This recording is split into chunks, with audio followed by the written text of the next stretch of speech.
Mr. Chairman, there is a resolution of the matter or designation, irrespective, I think, of the period.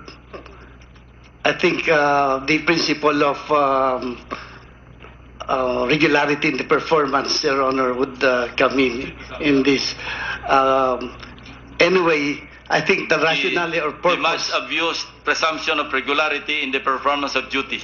There is, I think, Your Honor, a purpose or rationale in this, because there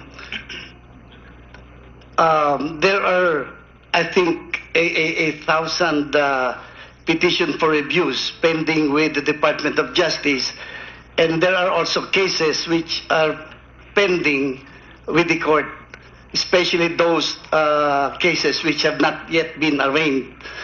So we have to come up with an immediate resolution of the matter, because under the rules,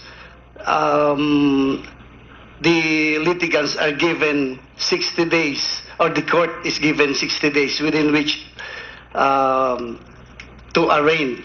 Upon motion of the a litigant, Your Honor, he will just move for the delay of the arraignment, because there is a pending petition for review with the Department of Justice. In this case, sina Marcos hindi pa na-arraign, di ba? Kaya pwede pa talagang mag-file ng petition for review.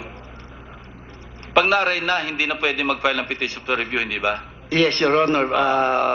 Although there is no prohibition on the matter, but usually the court would deny the resolution of the Department of Justice and go ahead with the trial of the case. Another question kay Yusek Orseo.